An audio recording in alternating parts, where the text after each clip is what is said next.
बिस्मिल्लाहिर्रहमानिर्रहीम। अस्सलाम वालेकुम dear student, my name is Mushtaq Ahmad, lecture of biology. Dear student, आज जो टॉपिक हम डिस्कस करने चाह रहे हैं वो है स्ट्रक्चर ऑफ बैक्टीरिया। तो स्ट्रक्चर ऑफ बैक्टीरिया को आज हम डिटेल के साथ डिस्कस करेंगे। डियर स्टूडेंट, लास्ट लेक्चर के अंदर हमने डिस्कस किए थे similarities and differences between prokaryote cell and eukaryote cell. आज जो टॉपिक हम डिस्कस कर रहे हैं यानी स्ट्रक्चर ऑफ बैक्टीरिया, वो एग्जांपल है किसकी? प्रोकैरियोट सेल की। डियर स्टूडेंट, आज जो स्ट्रक्चर हम डिस्कस करें ये एक जनरल स्ट्रक्चर है किसकी? बैक्टीरिया की। सही है। इसमें डिफरेंट पार्ट्स है और ये सारे पार्ट्स कुछ बैक्टीरिया में आपको मिलेंगे और कुछ बैक्टीरिया में आपको ये सारे पार्ट्स नहीं मिलेंगे। बट आज हम सारे पार्ट्स डिस्कस करेंगे। क्यों? क्योंकि आज हम एक जनरल स्ट्रक्चर बैक्टीरिया का डिस्कस कर रहे हैं। डियर स्टूडेंट, बैक्टीरिया का जो वर्ड है इसका मतलब क्या है, पहले हम इसको समझते हैं। डियर स्टूडेंट, बैक्टीरिया का जो वर्ड है ये डिराइव्ड हुआ है किससे? बैक्टीरियन से। बैक्टीरिया का जो वर्ड है ये डिराइव्ड हुआ है किससे? बैक्टीरियन से। डियर स्टूडेंट, बैक्टीरियन का मतलब क्या है या इसकी मीनिंग क्या है? इसकी मीनिंग है स्मॉल स्टफ। स्मॉल स्टफ यानी स्मॉल मटेरियल या फिर छोटे छोटे जानदार या छोटे छोटे चीज़ से। ये बैक्टीरिया का जो साइज़ है वो बहुत ज़्यादा स्मॉल है, तो इसलिए इसका मतलब क्या है? ये कहाँ से डिराइव हुआ है? ये बैक्टीरियन से डिराइव हुआ है और इसका मतलब क्या है? Small stuff. डियर स्टूडेंट, आज हम बैक्टीरिया के जितने भी पार्ट्स हैं इन सब को हम वन बाय वन डिस्कस करेंगे। सही, इन सब के कंपोजिशन और इन सब का फंक्शन हम डिटेल के साथ डिस्कस करेंगे। डियर स्टूडेंट, सबसे पहला पार्ट जो है वो क्या है? कैप्सूल। कैप्सूल यहाँ पर आपको नज़र आ रहा होगा, ये जो ब्लैक लाइन है, सही, आउटर मोस्ट लाइन है, क्लियर, इसको हम कहते हैं कैप्सूल। डियर स्टूडेंट, अगर कैप्सूल की हम कंपोजिशन की बात करें तो इसकी कंपोजिशन में दो चीज़ें आती हैं, एक है पॉलीसेकेराइड और दूसरे है प्रोटीन। पॉलीसेकेराइड क्या है? पॉलीसेकेराइड इज़ अ कार्बोहाइड्रेट, यानी कि इसके कंपोजिशन में आपको दो चीज़ें मिलेंगी, एक कार्बोहाइड्रेट और दूसरे प्रोटीन। डियर स्टूडेंट, कुछ बुक्स में आपको एक और वर्ड मिलेगा यानी कि स्लाइम, या फिर हम इसको कहते हैं ग्लाइकोकैलिक्स। ग्लाइकोकैलिक्स। डियर स्टूडेंट, ये आउटर मोस्ट लेयर जो है यानी कैप्सूल, कुछ बैक्टीरिया में ये लेयर जो है ये लूजली अटैच होती है, क्लियर। जब ये लेयर लूजली अटैच होगी तो तब हम इसको नाम देंगे किस चीज़ का? स्लाइम का या फिर ग्लाइकोकैलिक्स का। और जब ये लेयर टाइटली अटैच होगी तब हम इसको नाम देंगे कैप्सूल का। डियर स्टूडेंट, जो पैथोजेनिक बैक्टीरिया है यानी जो ऐसे बैक्टीरिया है जो बीमारी काज कर सकते हैं उसके अंदर आपको कैप्सूल मिलेगा, और जो नॉन पैथोजेनिक बैक्टीरिया है यानी ऐसे बैक्टीरिया जो डिजीज़ काज नहीं कर सकते उसके अंदर आपको डियर स्टूडेंट स्लाइम या फिर ग्लाइकोकैलिक्स मिलेगा। डियर स्टूडेंट, इसी तरह अगर हम इसका फंक्शन के बारे में बात करें तो इसका जो सबसे पहला फंक्शन है वो क्या है? प्रोटेक्शन। ये क्या करता है? ये बैक्टीरिया को प्रोटेक्शन देता है, यानी कैप्सूल जो है वो एज ए शील्ड काम करता है, क्लियर। इसके बाद जो इसका सेकंड फंक्शन है वो क्या है? Prevent dehydration. ये डिहाइड्रेशन को प्रिवेंट करता है। अब डिहाइड्रेशन क्या है? डियर स्टूडेंट, जब बॉडी से वाटर रिमूव होता है यानी बॉडी के अंदर जो वाटर की क्वांटिटी है वो कम रह जाती है और बाहर ज़्यादा चला जाता है, तो उस टाइम पे हम कहते हैं कि बॉडी की क्या हो गई? डिहाइड्रेशन हो गई। नो डियर स्टूडेंट, ये बैक्टीरिया को क्या करता है? प्रिवेंट करता है किस चीज़ से? डिहाइड्रेशन से। यानी बैक्टीरिया का जो साइटोप्लाज्म है वहाँ से ये पानी को बाहर नहीं जाने देता, क्लियर। नो डियर स्टूडेंट, इसी तरह अगर हम नेक्स्ट लेयर की बात करते हैं, ये जो आपको ब्लू लाइन नज़र आ रही इसको हम कहते हैं क्या? Cell wall. डियर स्टूडेंट, अगर सेल वॉल की हम कंपोजिशन की बात करें तो इसके कंपोजिशन में आपको कार्बोहाइड्रेट्स मिलेंगे और प्रोटीन्स मिलेंगे। इन दोनों को हम एक साथ नाम देते हैं किस चीज़ का? पेप्टाइडोग्लाइकैन। डियर स्टूडेंट, बैक्टीरिया का जो सेल वॉल है उसको हम क्या कहते हैं?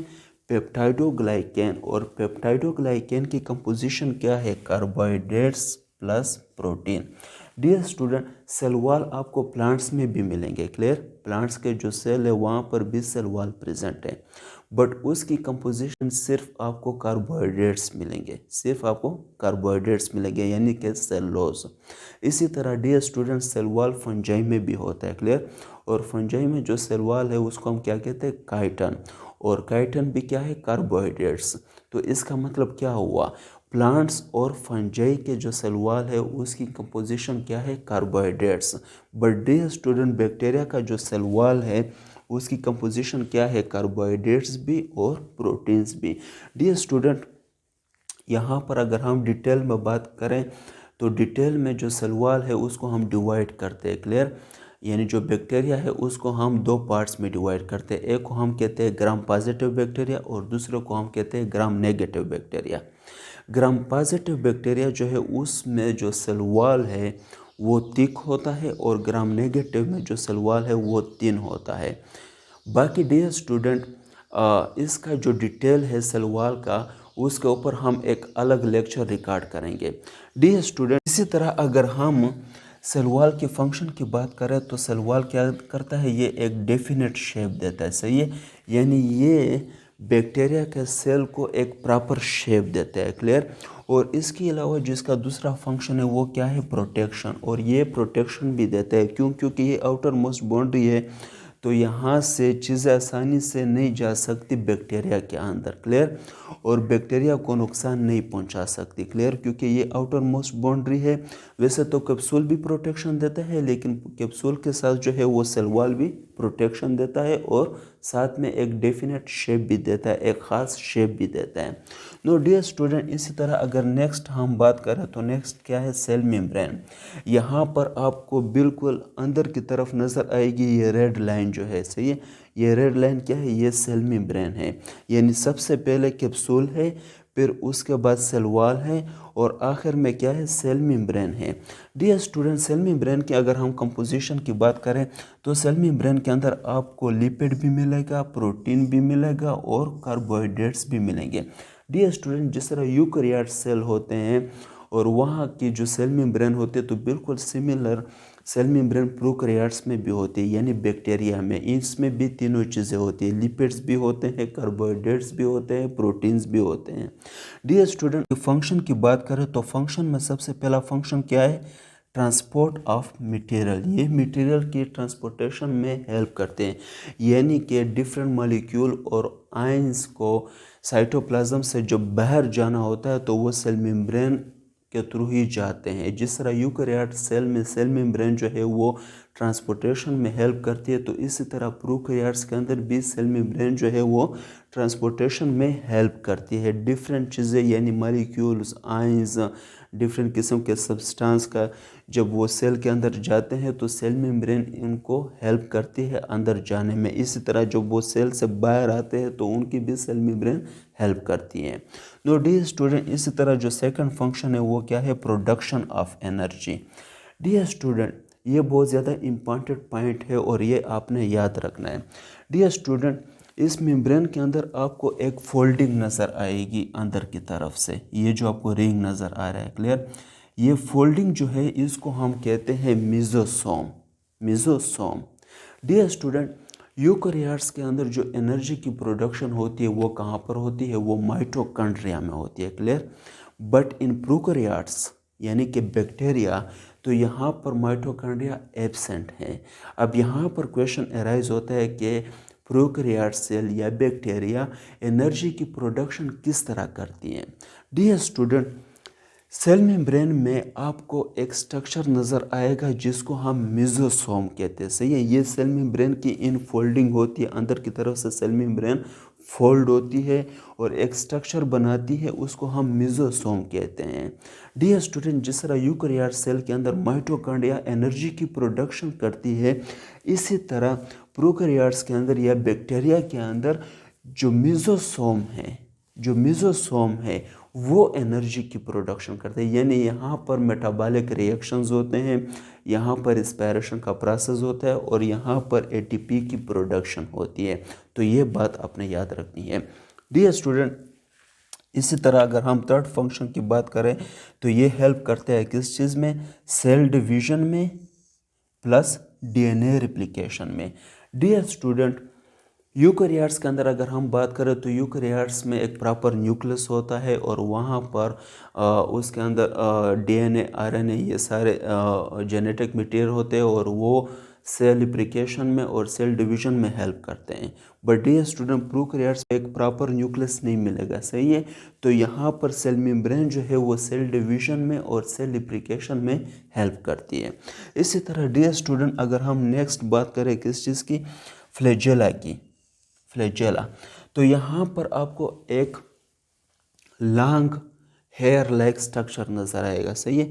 ये लॉन्ग हेयर लाइक स्ट्रक्चर जो है इसको हम नाम देते हैं किस चीज़ का, फ्लैजेला का। डियर स्टूडेंट, फ्लैजेला की अगर हम कंपोजिशन की बात करें तो इसकी कंपोजिशन क्या है, ये फ्लैजेलिन प्रोटीन से बना है। किस चीज़ से बना है, फ्लैजेलिन प्रोटीन से बना है।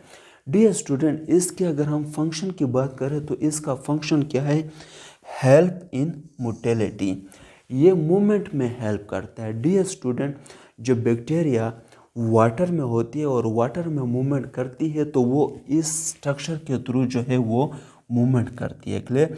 ये स्ट्रक्चर जो है ये बैक्टीरिया के मूवमेंट में हेल्प करता है, क्लियर। नो डियर स्टूडेंट, इस स्ट्रक्चर के डिफरेंट पार्ट्स है, क्लियर। ये जो अंदर वाला पार्ट है, क्लियर, ये जो सेल मेम्ब्रेन और सेल वॉल के अंदर है, इस पार्ट को हम क्या कहते हैं, इस पार्ट को हम नाम देते हैं, मैं यहाँ पे लिखता हूँ बेसल बॉडी, बेसल बॉडी। इसी तरह डियर स्टूडेंट, ये जो सेंट्रल वाला पार्ट है इसको हम कहते हैं हुक, हुक का नाम देते हैं।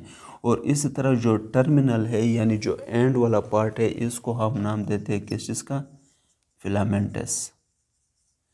नो डियर स्टूडेंट, फ्लैजेला के ऊपर हम एक अलग लेक्चर रिकॉर्ड करेंगे, बस यहाँ पर सिर्फ आपने इसके नाम याद रखने हैं इस स्ट्रक्चर के, और इसका फंक्शन याद रखना है कि इसका फंक्शन क्या है। ये मूवमेंट में हेल्प करते हैं किसकी, बैक्टीरिया में, बैक्टीरिया जो वाटर में होती है, क्लियर। और साथ में आपने इसकी सिर्फ कंपोजिशन याद रखनी है कि इसकी कंपोजिशन क्या है, ये फ्लैजेलिन प्रोटीन से बना है। नो डियर स्टूडेंट, इसी तरह अगर हम नेक्स्ट स्ट्रक्चर की बात करें तो वो क्या है, पीली, पीली। डियर स्टूडेंट, पीली क्या है, pili is a hair like structure. यहाँ पर आपको नज़र आ रहा होगा तो ये भी हेयर लाइक स्ट्रक्चर है और इसको हम क्या नाम देते हैं, पीली का। डियर स्टूडेंट, ये हेयर लाइक स्ट्रक्चर तो है बट इसकी जो लेंथ है वो फ्लैजेला से क्या है, कम है, क्लियर। इसकी जो लंबाई है वो कम है, किससे, फ्लैजेला से। सबसे ज़्यादा लेंथ किसकी है, फ्लैजेला की है। फिर उसके बाद या उससे कम जो लेंथ है वो किसकी है, पीली की है। डियर स्टूडेंट, पीली की अगर हम कंपोजिशन की बात करते हैं तो इसकी कंपोजिशन क्या है, पेलिन प्रोटीन है। ये किस चीज़ से बनी है, ये पेलिन प्रोटीन से बनी है। डियर स्टूडेंट, इसी तरह अगर हम पीली की फंक्शन की बात करें तो इसका फंक्शन क्या है, रिप्रोडक्शन, ये रिप्रोडक्शन में हेल्प करते हैं। डियर स्टूडेंट, अब ये रिप्रोडक्शन किस तरह करते हैं bacteria, for example dear student, यहाँ पर मैं स्ट्रक्चर ड्रा करता हूँ, डायग्राम ड्रा करता हूँ यहाँ पर। तो ये एक बैक्टीरिया फॉर एग्जांपल और ये क्या है, दूसरी बैक्टीरिया, क्लियर। अब इस बैक्टीरिया के साइटोप्लाज्म में क्या है, डीएनए है। तो ये अपनी डीएनए इस बैक्टीरिया में जब ट्रांसफ़र करेगी, इस दूसरे बैक्टीरिया में जब अपनी डीएनए ट्रांसफ़र करेगी तो ये किसके मदद से करेगी, किसकी हेल्प से करेगी, तो ये पीली की मदद से करेगी, क्लियर। तो यहाँ पर ये जो पीली है, ये जो आपको नज़र आ रहे हैं, ये ट्यूब जो है या ये पीली जो है ये एक ट्यूब बनाते हैं, उस ट्यूब को हम कहते हैं कॉन्जुगेशन ट्यूब। तो ये कॉन्जुगेशन ट्यूब के ज़रिए ये अपना डीएनए जो है वो दूसरे बैक्टीरिया में ट्रांसफ़र करते हैं, इसलिए हम कहते हैं कि पीली जो है वो रिप्रोडक्शन में हेल्प करते हैं। यानी पीली जो है ये एक ट्यूब बनाते हैं, उस ट्यूब को हम क्या नाम देते हैं, कॉन्जुगेशन ट्यूब। और इस ट्यूब की मदद से ये अपना जो जेनेटिक मटेरियल है या डीएनए है वो ट्रांसफ़र कर सकते हैं दूसरे बैक्टीरिया में, इसलिए हम कहते हैं कि pili help in reproduction. No dear student, इसी तरह जो नेक्स्ट है वो क्या है, फिम्ब्राई, फिम्ब्राई। डियर स्टूडेंट, यहाँ सरफेस के ऊपर डियर स्टूडेंट आपको बहुत सारे हेयर लाइक स्मॉल स्ट्रक्चर नज़र आएंगे। क्लियर? ये पूरे सरफेस के ऊपर होते हैं और इसको हम क्या कहते हैं? फिम्ब्राई कहते हैं। डियर स्टूडेंट, फिम्ब्राई जो है इसकी कंपोजिशन अगर हम देखें तो इसकी कंपोजिशन क्या है? ये फिब्रिलिन प्रोटीन से बनी है। किस चीज़ से बनी है? फिब्रिलिन प्रोटीन से बनी है। नो डियर स्टूडेंट, इसकी अगर हम फंक्शन की बात करें तो इसका फंक्शन क्या है? अटैचमेंट। क्लियर? ये क्या करता है? अटैचमेंट करता है। यानी ये जब किसी होस्ट में इंटर होता है, यानी किसी बॉडी में इंटर होता है और उसके सरफेस के साथ ये खुद को अटैच करता है, तो वो अटैचमेंट ये किसकी हेल्प से करती है? ये करती है फिम्ब्राई की हेल्प से। यानी ये जो आपको हेयर लाइक स्मॉल स्ट्रक्चर नज़र आते हैं फिम्ब्राई, इसकी हेल्प से ये अपने आप को हास्ट के सरफेस के साथ खुद को क्या करती है? अटैच रखती है। क्लियर? और इसी तरह वो फिर वहाँ पर अटैच होने के बाद डिजीज़ काज करती है और वहाँ पर ये रहती है। नो डियर स्टूडेंट, इसी तरह अगर हम नेक्स्ट बात करें किसकी? राइबोसोम की। तो राइबोसोम जो है ये स्मॉल ग्रेन्यूल्स होते हैं और ये साइटोप्लाज्म में प्रेजेंट होते हैं। यहाँ पर आपको नज़र आ रहे होंगे ये जो ग्रीन कलर में आपको स्मॉल स्ट्रक्चर नज़र आ रहे हैं, इसको हम कहते हैं ribosome. No dear student, eukaryote cell में भी राइबोसोम होते हैं और प्रोकैरियोट सेल में भी राइबोसोम होते हैं, बट इन दोनों में डिफरेंस है। क्लियर? प्रोकैरियोट राइबोसोम जो है इसमें एक 30S सब यूनिट होती है और एक 50S सब यूनिट होती है। क्लियर? ये दोनों मिल के क्या बनाती है? 70S सब यूनिट बनाती है। बट डियर स्टूडेंट, यूकैरियोट्स के अंदर एक 60S होता है और दूसरा 40S होता है, वो दोनों मिलकर 80S बनाते हैं। नो डियर स्टूडेंट, राइबोसोम की अगर हम कंपोजिशन की बात करें तो इसकी कंपोजिशन क्या है? RNA plus protein. ये RNA और प्रोटीन से मिलकर बनता है। और इसके अगर हम फंक्शन की बात करें डियर स्टूडेंट, तो इसका मेन फंक्शन क्या है? Help in protein synthesis. ये प्रोटीन बनाने में हेल्प करते हैं, यानी आप इसको कह सकते हो कि is a factory of protein.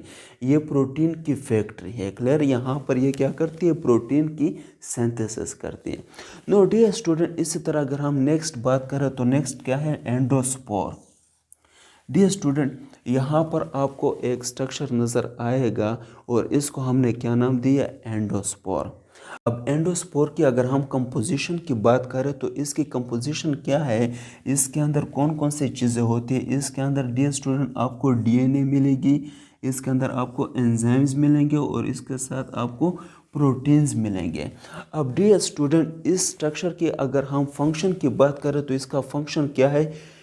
To withstand harsh condition.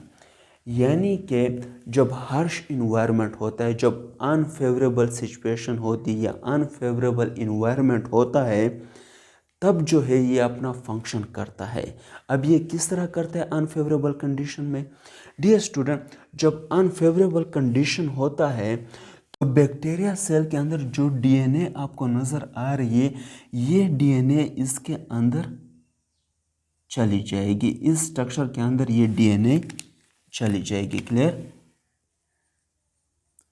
और उस अनफेवरेबल सिचुएशन में कुछ राइबोसोम जो है वो भी इस स्ट्रक्चर के अंदर आ जाएंगे, कुछ राइबोसोम्स, और उसके साथ कुछ एंजाइम्स भी आ जाएंगे और साथ में डियर स्टूडेंट यहाँ पर प्रोटीन की एक कोड भी बन जाएगी। क्लियर? नो डियर स्टूडेंट, अब ये काम किस तरह करता है? यानी मुश्किल कंडीशन में या अनफेवरेबल कंडीशन में ये वर्क किस तरह करता है? डियर स्टूडेंट, जब अनफेवरेबल कंडीशन हो, यानी फॉर एग्जांपल टेम्परेचर जो है वो बहुत ज़्यादा बढ़ जाता है, बैक्टीरिया का जो सेल वॉल है या कैप्सूल है या फिर सेल मेम्ब्रेन है, ये टूट जाती है। क्लियर? और साइटोप्लाज्म जो है वो बाहर आ जाता है, यानी साइटोप्लाज्म के अंदर जो वाटर है या बाकी चीज़ें वो बाहर आ जाती है। सही है? तो उस टाइम पे बैक्टीरिया जो है वो इस DNA, एंजाइम्स और कुछ राइबोसोम्स को इस स्ट्रक्चर के अंदर क्या कर देते हैं? क्लोज कर देते हैं। सही है? जब ये क्लोज कर देते हैं और इसके ऊपर एक प्रोटीन कोड भी बना लेते हैं। क्लियर? तो उस टाइम पे अनफेवरेबल कंडीशन में जो बैक्टीरिया का मेन स्ट्रक्चर है यानी डीएनए, वो इस स्ट्रक्चर के अंदर क्या होती है, महफूज होती है। क्लियर। और जब फेवरेबल कंडीशन होती है यानी दोबारा जब फेवरेबल इन्वायरमेंट आ जाता है तो यही स्ट्रक्चर पे दोबारा जो है वो बैक्टीरिया में डिवेलप हो जाता है। क्लियर। बाकी इसकी डिटेल पे मैं एक अलग लेक्चर रिकॉर्ड करूँगा। यहाँ पर सिर्फ आपने ये समझना है कि ये जो स्ट्रक्चर है ये अनफेवरेबल कंडीशन में हेल्प करता है किसकी, बैक्टीरिया की। नो डियर स्टूडेंट, इसी तरह अगर हम नेक्स्ट बात करें किसकी, डीएनए की, तो बैक्टीरिया के अंदर जो डीएनए होती है वो क्या होती है डियर स्टूडेंट, वो single circular double standard DNA होती है, यानी सिंगल होती है और साथ में ये सर्कुलर होती है। यूकैरियोट्स के अंदर डियर स्टूडेंट डीएनए आपको लीनियर मिलेगी। क्लियर। इसी तरह ये क्या है, यूकैरियोट्स की डीएनए है। बट डियर स्टूडेंट बैक्टीरिया के अंदर जो डीएनए है वो सर्कुलर है और दूसरा क्या है, ये डबल स्टैंडर्ड है। जिस तरह यूकैरियोट्स में डबल स्टैंडर्ड डीएनए होती है तो इसी तरह यहाँ पर भी डबल स्टैंडर्ड है, यानी इसके 2 स्ट्रैंड है। क्लियर। और इसी तरह डियर स्टूडेंट इसके अलावा आपको बैक्टीरिया के अंदर एक और स्ट्रक्चर भी मिलेगा। क्लियर। उस स्ट्रक्चर को हम नाम देते हैं किस चीज़ का, प्लाज्मिड का। यहाँ पर आपको रिंग स्ट्रक्चर नज़र आ रहा होगा एक रिंग की तरह, इसको हम नाम देते हैं प्लाज्मिड का। और प्लाज्मिड क्या है, plasmid is a extra chromosomal circular DNA. ये एक एक्स्ट्रा डीएनए है। एक तो बैक्टीरिया का अपना डीएनए है जो सारे मेटाबॉलिक एक्टिविटीज़ कंट्रोल करता है, एक बैक्टीरिया के अंदर एक्स्ट्रा क्रोमोसोमल डीएनए होता है जिसको हम प्लाज्मिड कहते हैं। क्लियर। और इसमें dear student antibiotic resistant gene होते हैं, यानी एंटीबायोटिक जो हम यूज़ करते हैं बीमारियों के ख़िलाफ़ से, ये उसके ख़िलाफ़ इसमें रेजिस्टेंट जीन होते हैं, यानी ऐसे जीन होते हैं जो जिनके ऊपर एंटीबायोटिक असर अंदाज नहीं होते। इसके अलावा डियर स्टूडेंट ये फंक्शन करता है कैसे, एज ए वेक्टर, यानी एज ए वेक्टर भी ये काम करता है। यानी कि जब हम किसी जीन या किसी डीएनए का सेगमेंट एक ऑर्गेनिज्म से दूसरे ऑर्गेनिज्म में ट्रांसफ़र करते हैं तो उसमें भी हम प्लाज्मिड का यूज़ करते हैं, यानी प्लाज्मिड जो है उस जीन या उस डीएनए के सेगमेंट को एक ऑर्गेनिज्म से दूसरे ऑर्गेनिज्म तक ले जाता है। नो डियर स्टूडेंट, ये था जनरल स्ट्रक्चर किसका, बैक्टीरिया का।